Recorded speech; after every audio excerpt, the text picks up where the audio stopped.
Hey everyone, this is a quick video to show you how to assemble your VersaPrint rotary tool. For this video, we're going to be using the VP12, our 12-inch model. However, everything's exactly the same for the 20 and the 30. Same number of screws and fasteners, everything goes together the same. The 12-inch comes with one crossbar and cup leveler. The 20-inch is going to come with 2 sets. The 30-inch is going to come with 3. The table is going to come completely assembled just like you see it here. We just need to assemble the outer frame and put the table into the frame. So we're going to show you the quickest and easiest way to do that. It really only takes a couple minutes.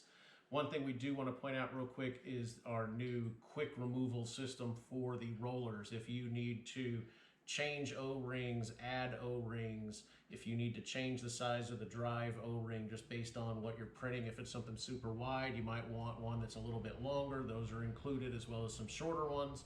All you have to do is remove these 4 screws.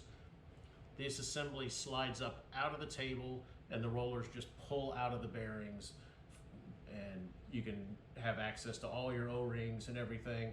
You put them back in the bearing holders, drop them back in, those 4 screws, quick and easy and done. You don't have to take the whole thing apart. Everything is done with this 1/8 inch Allen key. Again, it's just a 1/8 inch Allen key. Any type or size, a T-handle or something might be a little easier to use, but any of them will work. You're going to have your 6 tapered screws for your countersunk holes on the frame, and then these 4 bolts with the thumb screws to hold the table to the frame. And when you loosen those, that's also how you adjust it up and down and then lock it back into place. Anytime we reference left or right side, we always assume we're standing at our machine, so the print head's up here. This is our left side of the frame. You've got your witness marks at the top. You've got your adjustable stop so that we hold it all the way back when it's in the machine. The right-hand side, again, you've got the pocket for the bearing is going to be here. You've got your witness marks, and again, you've got your stop up here.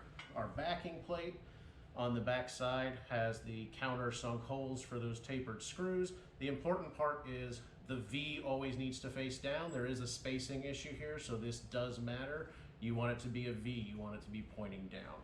It doesn't matter which side you start with. I'm going to start with the right side here, and I like to start with this top hole just because you can kind of see it to get started on lining it up. Just give it a couple of turns to get started.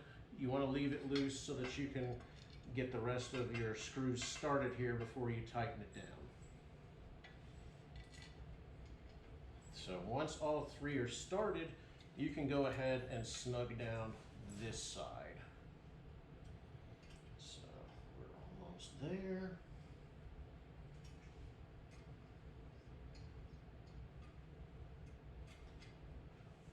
Whichever side you do second, you only want to do the bottom screw, and you want to leave it a little loose. Just give it a couple of turns, and you'll see why in just a second for inserting the table into the frame. We want to allow it to pivot over. You have these bearings that are going to sit inside these bearing plates. So we'll take it and put it into the side that's standing up first, slide that in. Just going to support this side, rotate this up. Bearings will go right into the pockets. We'll put the top screw in place. Again, just lightly getting it started. Get our middle screw in here real quick. So for any reason you ever need to remove the table, this is our recommended way now, is to take out the top and middle screw on one side, loosen the bottom one, and just let this thing pivot over to one side.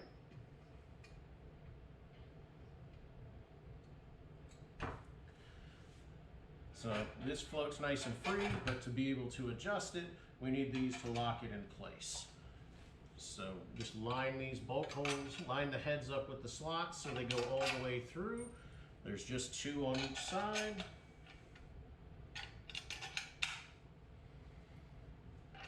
Spin these on.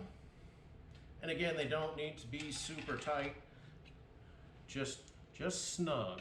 We don't want anything to move by surprise. Anytime you move this thing in or out of the machine or transporting it anywhere, you want to make sure that these set screws on your bearing plates are tight so that it doesn't slide forward or back. We don't want it to hit anything in the machine, and we don't want this slamming up and down either. We don't want it to hit the bed of your printer We don't want you to be holding it and it come loose, come up and hit the print head, and we don't want to pinch your fingers or anything like that. That wouldn't be a whole lot of fun. Lastly, we just have the cup leveler. So we don't have anything in here right now, so it doesn't really matter where we put it, but there's just a thumb screw at each end.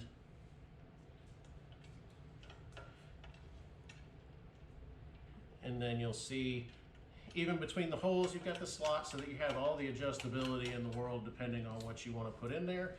And now the actual cup leveler, and again, just a little thumb screw here to secure it in place.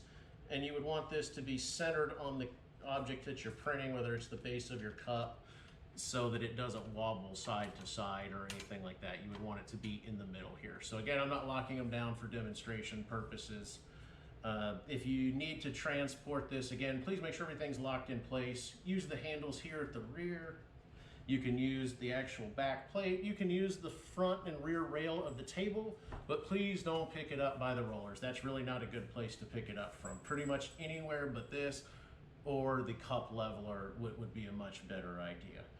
We thank you for your purchase. If you have any questions or concerns, please contact us on our social media accounts. We can be reached through Facebook, Instagram, or anybody that's purchased should have received information on the product that includes our phone number and email address.